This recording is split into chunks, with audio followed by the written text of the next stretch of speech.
The iconic caricature of a witch nowadays conjures up images of old women dressed in black robes, wearing pointed hats and flying on broomsticks with black cats.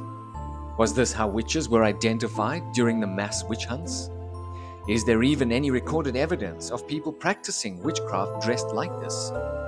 Where did these stereotypical witch accessories come from?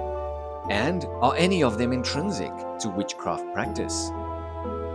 The notion of not only witches, but also those possessed by demons being able to fly was around for some time before witch hunting went viral. It was thought that the witch's ability to fly was granted by the devil himself. Around the year 1324, Lady Alice Keitler, also known as the Witch of Kilkenny, was one of the first women to be condemned for witchcraft in Ireland. Allegedly, part of the evidence cited at the trial included, quote, "In rifling the closet of the lady, they found a pipe of ointment, wherewith she greased a staff, upon which she ambled and galloped through thick and thin." End quote. If this is true, it could be the earliest reference associating witches with staffs and hallucinogenic substances, a modern version of which has emerged in recent years. Again, concoctions of herbs and certain animal parts have been an intrinsic part of witchcraft and sorcery for centuries. The first image of women flying on broomsticks is believed to be in the manuscript of the French poet Martin Lefranc, Le Champion des Dames, The Defender of Ladies. Published in 1481, Lefranc condemned witchcraft, and the book contained 2 drawings of women flying. It's been suggested their headwear identifies them as Waldensians, a 12th century sect who claimed women could be priests. Not surprisingly, the Catholic Church duly persecuted them, but it reinforced connections between women, witches, and heresy. In the Malleus Maleficarum, Part 2, Chapter 3, it outlines the methods behind the witch's abilities to travel from place to place. It mostly attributes it to familiars and demons, and reinforces the concept that women can only perform magic if they are in league with the devil. The records of a 15th century theologian, Jordanes de Bergamo, is alleged to have written regarding the practices of witches, quote, "But the vulgar belief and the witches confess that on certain days or nights they anoint a staff and ride on it to the appointed place, or anoint themselves under the arms and in other hairy places." End quote. But there is no concrete source for this. However, unlike the scarcity of sources for the origins of witches on broomsticks, there is much debate around the origin of the iconic witch's hat. These range from the tall hats of alewives to religious antipathy towards Quakers and Jews. Some trace the hat to a style associated with Quaker women. Throughout most of the 17th century, women of all social classes wore tall black wool felt hats. These wide-brimmed black conical hats peaked in popularity in the mid-1600s, which also happened to be when a new Christian denomination known as the Religious Society of Friends, or Quakers, was founded in England.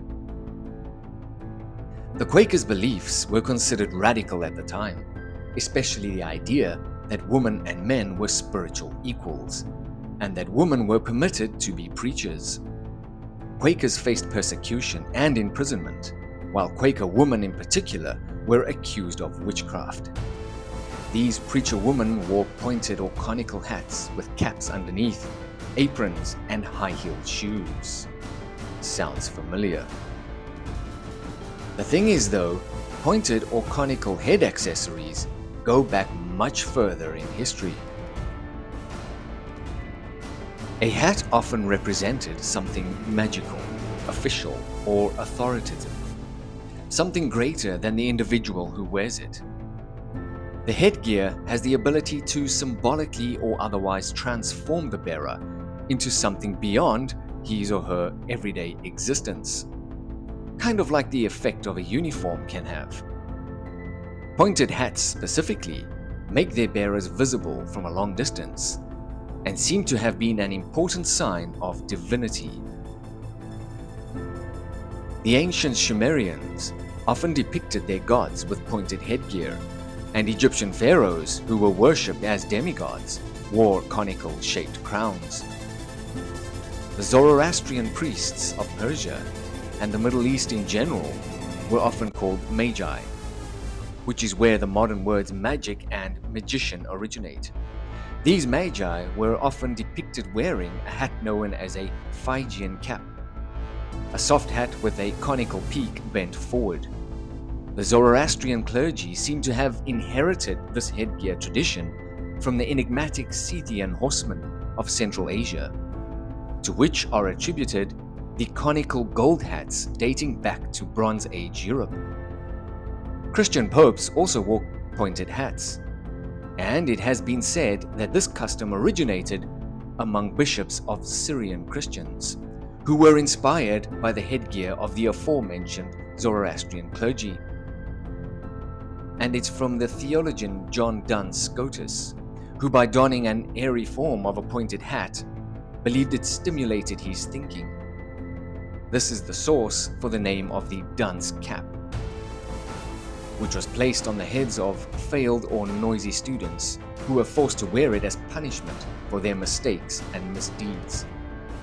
These dunce caps may also find their origin in the capiriote worn by Spanish penitents during the Middle Ages, as evidence that they did not accept the Christian faith. The origin of the capiriotes, or capuchon, is in the Holy Inquisition. People who were sentenced by the court of the Inquisition were punished with the imposition of this pointed headdress. In addition, on the capiriote, they would put a cloth garment that covered their chest and back. This garment usually had the convicted individual's sentence depicted on it. And no, there are no connections between the capiriote and the notorious hate group in the United States. Once again, the association, either deliberately or incidentally, of heresy with magical knowledge is probably one of the reasons, if not the reason, as to why the pointed hat has become an iconic feature of witches from the Western European cultural context. Yet, simultaneously, has its roots in antiquity, an epoch when such knowledge was valued and much sought after. What about cats? Another hallmark image of stereotypical witchcraft. Black cats especially carry a lot of superstitious awe. During the Middle Ages, witches were said to have something called familiars, who aided them in their spell casting. These familiars were most commonly in the form of cats, but could be other animals too, such as dogs, birds, toads, and lizards. Like most things related to witches, the concept of familiars doesn't originate in medieval Europe. The concept of familiars crosses into the territory of the Devic kingdom, the realm of elementals, fairies, pixies, etc. A realm that pre-Christian Europeans understood to be very real, but only accessible to those with occult knowledge. It was believed the adept magi often had assistance from entities who dwelt in this realm, just one or two frequency steps removed from ours. As the Devic kingdom is in closer communion with animals than humans are, the so-called familiar frequently took the form of an animal. In shamanistic practices, the animal familiar is not a physical being at all, but a thought form or spiritual entity. It often travels astrally or serves as a magical guardian against those who might try to psychically attack the shaman. Considering that witchcraft practitioners were more in touch with the earth and its latent energies, gaining an animal companion would be but a natural development. Some magic adepts were said to use certain animals as a medium for remote viewing, spying if you will, something that is also attributed to some Native American shamanistic traditions. But the idea of eliciting help from the spiritual realm was not new in the Middle Ages. Seeking protection, gaining profound insights, and requesting supernatural abilities from unseen entities by those with the occult knowledge to do so has been around for millennia. In medieval Europe, cats were valued for their rodent population controlling abilities. It was only as the mass witch hunts started kicking off that such household animals became demonized as witch familiars. And just as witchcraft in general became viewed as consorting with the devil, so were the witch's animal companions seen as gifts from Satan himself. It was believed that witches could transform into cats and roam around more freely. The black cat has become as intertwined with witches in popular culture as bats have with vampires. Why cats specifically? It's difficult to say. There are many myths surrounding cats. Can they see things beyond the visual spectrum of what humans can perceive? The ancient Egyptians seemed to think so and held cats in lofty regard. Have you ever noticed that cats are the only member of the feline species that have slit pupils? A biological feature that is usually the main reason behind people being afraid of cats, along with the fact that they can be very unpredictable. Interestingly enough, people who fear cats have remarked that how even strange cats seem to have an unusual desire to be near them, to jump on their laps, or to follow them. Do they really have 9 lives?